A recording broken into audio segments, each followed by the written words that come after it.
안녕하십니까. 11월 15일 수요일 말씀 묵상 함께 시작하겠습니다.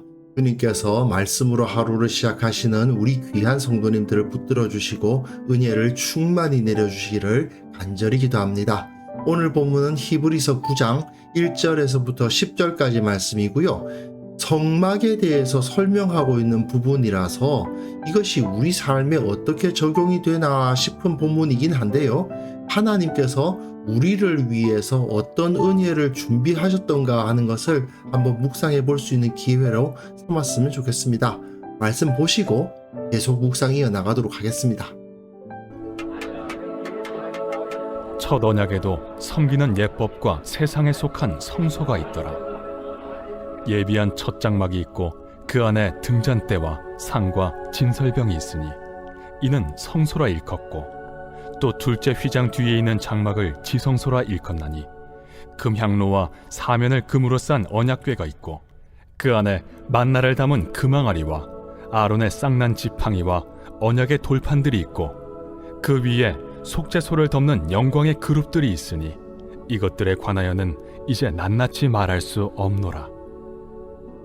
이 모든 것을 이같이 예비하였으니 제사장들이 항상 첫 장막에 들어가 섬기는 예식을 행하고, 오직 둘째 장막은 대제사장이 홀로 1년에 한 번 들어가되 자기와 백성의 허물을 위하여 드리는 피 없이는 아니하나니, 성령이 이로써 보이신 것은 첫 장막이 서 있을 동안에는 성소에 들어가는 길이 아직 나타나지 아니한 것이라.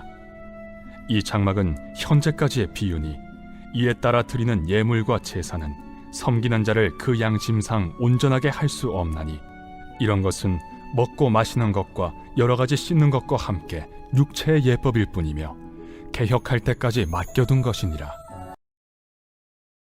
우리는 지금 히브리서 기자가 예수님은 참된 대제사장이심을 설명하는 부분을 읽어가고 있고요. 그리고 옛 언약이 아닌 새 언약에 의해서 예수님이 세워지셨다.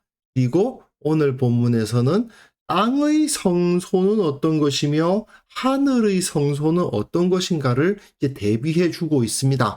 9장이 땅의 성소, 지금 예루살렘에 세워져 있는 저 성소, 하늘의 성소, 예수님께서 승천하셔서 하나님의 우편에 앉아 계신 그 성소를 대비해 주려고 하고 있는 것이죠. 그래서 9장의 내용을 대충 이렇게 나누어 보면요. 오늘 본문은 옛 언약의 성소, 그러니까 성막을 설명하는 부분이에요. 그러다 보니까 성막이 어떻게 생겼냐 하는 것을 설명해 주고, 그리고 내일 본문이 조금 긴데 11절부터 28절까지 새 언약의 성소와 제사는 어떻게 이루어지고 참 대제사장이신 예수님께서 우리를 위해서 어떻게 기도해 주시는가, 이런 것을 설명하는 부분이에요. 첫 언약에도 섬기는 예법과 세상에 속한 성소가 있다. 그래서 첫 장막이 있고 등잔대 상과 진설병이 있고 성소라고 일컫고, 둘째 휘장 뒤에 있는 장막을 지성소라 일컫는데 지성소 뒤에는 금향로와 사면을 금으로 싼 언약궤가 있고 그 안에 만나를 담은 금 항아리와 아론의 쌍난 지팡이와 언약의 돌판들이 있고 그 위에 속죄소를 덮는 영광의 그룹들이 있다. 이게 상상도긴 하지만 성경이 말하고 있는 성막의 그림을 재현한 그림이죠. 뜰이 있죠. 이렇게 뜰이 있고 뜰에 첫 문이 있습니다. 청색, 자색, 홍색 실로 공교히 짠 천으로 문을 만들죠. 그래서 이 문을 통과해 들어가면 여기에 번제단이 있습니다. 이 주위에서 양이나 소를 죽여서 그 땅에 피를 흘리고 그리고 그 재물을 다 나누어 가지고 여기 위에 올려서 밑에서 불을 떼 가지고 태워 드리는 거죠. 그리고 이곳은 물두멍입니다. 제사장들이 이 안으로 들어가려고 했을 때에 그냥 들어가서는 안 되고 반드시 이 물두멍에서 손발을 씻고 안으로 들어가야만 했습니다. 상징적인 의미로 보면 이 네모 긴 직사각형 땅은 온 땅을 상징하고, 그리고 이 문들은 하늘을 상징해요. 청색, 자색, 홍색 실로 만들어진 이 문들은 다 하늘을 상징해요. 그리고 이것은 사실은 바다를 상징하는 거죠. 땅과 바다. 그리고 이 하늘을 통해서 하나님께로 들어갈 수 있는 겁니다. 그런데 문제는 제사장이 아닌 다른 이스라엘 사람들이 볼 수 있는 것은 여기까지입니다. 이 안은 제사장들만 들어가 볼 수가 있었어요. 제사장이라 함은 레위 족속 중에서도 아론의 후손들만 제사장이잖아요. 레위 족속이라고 다 제사장인 것도 아니고 레위 족속 중에서도 아론의 후예들만 제사장이니까 그 많은 이스라엘 백성 중에서 이 안을 들여다볼 수 있는 사람들은 한 집안밖에 없는 겁니다. 그걸 이해를 하시면 좋겠고요. 그럼 그 안은 어떻게 생겼느냐? 그 안으로 들어가 보면 이렇게 생겼습니다. 나무로 벽을 치고 있는데 그게 전부 다 금으로 코팅이 되어 있고요. 이리로 들어가면 여기에 진설병상, 그러니까 진설병 떡을 이렇게 12개를 쌓아놓은 것이 있고, 여기엔 등대, 완전히 금으로 만들어서 7개의 등대가 있는데 거기에 올리브유로 불을 붙여서 이곳을 밝히게 되어 있습니다. 그리고 여기 향단, 향을 태워가지고 기도를 상징하죠. 여기서 향을 태워서 하나님 앞에 기도한다는 의미를 가지고 있습니다. 이것을 성소라 불러요. 히브리서에서는 이것을 첫째 휘장이라고 부르고 이것을 둘째 휘장이라고 부르는데 성막 전체의 시각으로 보면 이게 첫째 장막, 이게 둘째 장막, 그리고 이건 셋째 장막이 되겠죠. 하지만 히브리서는 그 뜰은 신경 쓰지 않고 여기가 첫째, 여기가 둘째 휘장이라고 말하고 있습니다. 여하튼 여기는 성소가 있고 여긴 지성소가 있고 이 지성소 안에는 언약궤가 있다. 언약궤가 있어서 그 안에는 율법 돌판과 만나를 담은 금 항아리 그리고 아론의 쌍난 지팡이 이런 것들이 그 안에 들어있다. 이렇게 설명을 하고 있는 부분이죠. 그리고 이 모든 것을 이같이 예비하였으니 제사장들이 항상 첫 장막에 들어가 섬기는 예식을 행한다. 제사장들만 이 안에 들어갈 수 있습니다. 둘째 장막은 그러니까 지성소를 말하는 거죠. 이 둘째 장막을 들어갈 수 있는 사람은 오직 대제사장만 들어갈 수 있습니다. 홀로 1년에 한 번, 1년 중 딱 한 번밖에 못 들어갑니다. 속죄일날. 자기와 백성의 허물을 위하여 드리는 피 없이는 아니하나니 이 지성소 안에 한 번 들어가려면요. 제사 드리고 다 정결례 하고 그리고 이 안을 들어가서 이 안에서 다시 각종 예식을 드리고 이 안에 들어가서 하나님을 만나서 모든 백성들을 위한 속죄를 하는 의식을 거행하는 거죠. 그 1년에 한 번의 경험 외에는 이 안으로 들어갈 수 있는 경우는 없습니다. 전체 이스라엘 사람들 중에 이 안에 들어갈 수 있는 사람들은 한 집안밖에 없고 그 중에서도 여기 들어갈 수 있는 사람은 한 명밖에 없고 그 한 명도 1년에 한 번밖에 못 들어간다. 이것을 지금 설명하고 있는 겁니다. 성령이 이로써 보이신 것은 이렇게 법을 만드신 이유가 뭐겠느냐? 하나님께서 성령을 통해서 이런 말씀을 주시고 이런 법도를 세우신 뜻이 무엇이겠느냐? 그 말이죠. 첫 장막, 즉 이 성막이 서 있을 동안에는 성소에 들어가는 길이 아직 나타나지 아니한 것이라. 제가 지금까지 말씀드렸습니다마는 이 지성소에 들어갈 수 있는 길이 없는 거나 마찬가지죠. 이스라엘 전체 중에서 딱 한 명 들어갈 수 있는 거니까요. 그것도 1년에 한 번밖에 못 들어가니까요. 그러니까 히브리서 기자는 결국 여기에 들어갈 수가 없다. 여기에 들어갈 수 있는 길이 없다라고 가르치는 거죠. 옛 언약에 의하면 이 지성소에는 들어갈 수 없고 지성소에 들어갈 수 없다는 것은 하나님의 존전 앞에 들어갈 수 없다는 뜻이다. 그 이야기를 여기서 하고 있는 겁니다. 그래서 이 장막은 현재까지의 비유다. 이 장막의 모습을 통해서 현재까지 상태를 보여주는 거다 이거죠. 이에 따라 드리는 예물과 제사는 섬기는 자를 그 양심상 온전하게 할 수가 없다.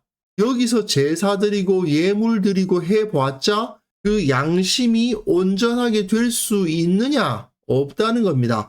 이런 것은 먹고 마시는 것과 먹고 마시는 것, 음식법 말하는 거죠. 여러 가지 씻는 것, 소위 말하는 정결례 말하는 겁니다. 밥 먹기 전에 꼭 손을 씻어야 된다. 뭐 이런 법도들 말이에요.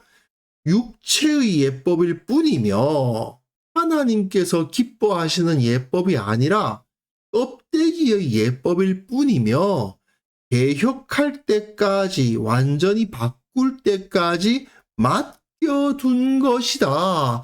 그러니까 옛 언약은 껍데기에 불과하고 하나님께서 온 인류를 구원하시는 그 구원 사역을 이루시는 데 있어서 아주 맞지 않는 도구다. 그 이야기를 히브리서 기자가 하고 있는 겁니다. 사실 오늘 본문 자체는 이 성소는 불완전하고 이 자체가 그다지 큰 의미를 가지지 않는다라는 말을 하고 있는 본문이에요.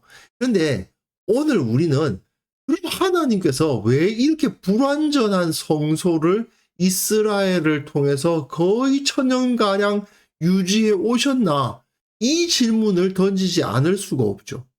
아니 이거 아무것도 아니라면서요. 실제로 우리가 봐도 아무것도 아니에요. 아니 근데 하나님께서는 왜 이거를 그렇게 유지하셨고 이걸 다시 사이즈를 2배씩 키워가지고 성전을 짓게 하셨고 그 성전에서 계속 제사를 드리게 하셨나? 이 문제가 있잖아요. 그런데 이러한 질문을 던질 때 우리는 인간의 죄라는 것이 얼마나 심각한 것인가에 대한 생각을 할 필요가 있어요. 여러분, 복음이라는 것이 비윤리적이라는 거 생각해 보셨습니까? 복음은요, 윤리적이지도 않고요, 합리적이지도 않아요. 예를 들어 봅시다. 100명의 사람들이 살고 있다고 칩시다. 99명이 전부 다 악인입니다. 아주 심각한 악인입니다. 단 한 사람만 의로운 사람이에요. 그런데 그 의인이 너무나도 착하고 의롭다 보니 자기가 나머지 99명의 죗값을 대신 치르겠습니다 라고 말하면, 그리고 재판장이라는 자가 그것을 받아들여 준다면 그게 윤리적인가요? 합리적입니까? 그렇지 않죠. 윤리적이고 합리적인 결론은 무엇입니까? 그 의인 한 사람만 남기고 나머지 99명을 전부 처벌하는 거 아니겠습니까? 그것이 윤리적인 것이고 그것이 합리적인 결론이죠. 죄인이 죗값을 치르게 해야지 다른 의로운 사람이 죄인의 죗값을 치른다는 게 말이 됩니까? 있을 수 없는 일이죠. 그런데 사람 중에 의인은 아무도 없잖아요. 그러면은 윤리적이고 합리적인 결론은 무엇입니까? 하나밖에 없습니다. 전부 다 죽여버리는 거죠. 사람을 하나도 남기지 않고 모조리 다 죽여버리는 것 외에는 윤리적이거나 합리적인 답이 없습니다. 하지만 하나님은 사람들을 사랑하셨고 구원할 길을 내셨죠. 어떤 길을 내셨습니까? 여기서 소와 양들이, 염소가 사람들의 죄를 대신해서 죽게 하셨던 겁니다. 죄를 짓지 않은 동물의 피로 인간의 죗값을 치르는 선례를 쌓아온 거예요.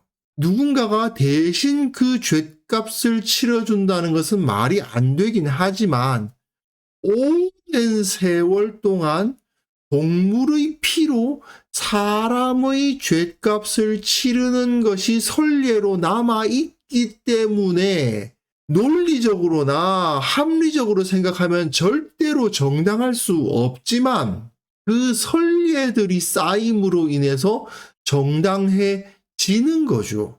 인간은 구원받을 수 있는 길 없어요. 죄인은 무조건 죄값 치러야 되고 죽어야 되는 거예요.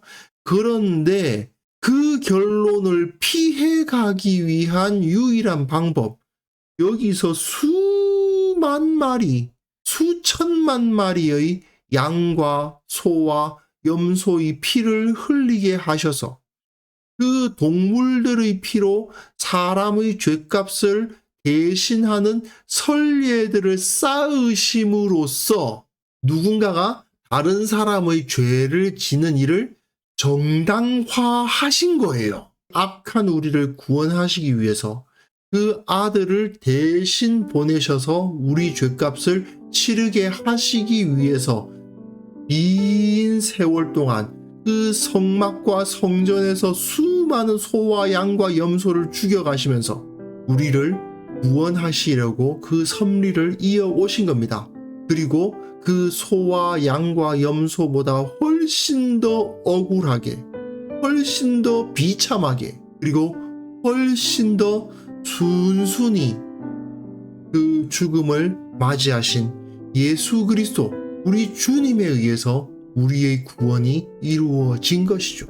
그래서 이 시간은 주님께서 우리에게 베풀어 주신 그 크신 구원의 은혜가 얼마나 놀라운 것인지 그것을 기억하는 시간이 되었으면 좋겠습니다. 합리적으로나 윤리적으로나 우리가 구원받을 수 있었던 가능성은 0.000000001%도 없는 겁니다. 없어요.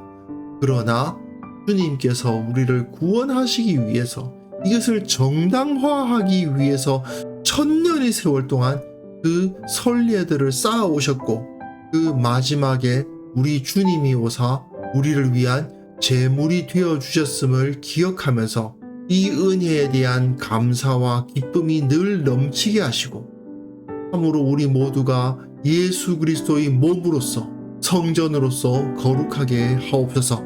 함께 기도하는 시간 가졌으면 합니다.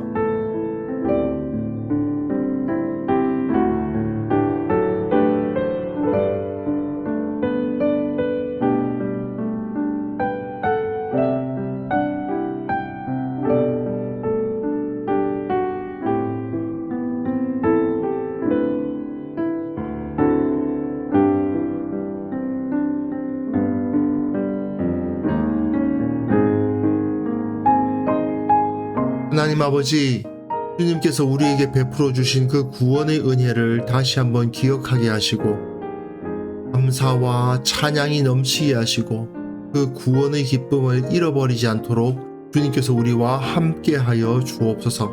우리 교회가 참된 예수 그리스도의 몸이자 성전으로서의 역할을 온전히 감당하게 하시고 구원의 감격이 넘치는 공동체가 될 수 있도록 도와주옵소서. 참으로 우리가 소금과 빛으로서 부름을 받았음을 기억하며 세상 가운데 예수 그리스도의 영광 나타내는 자들 다 될 수 있도록 도와주옵소서.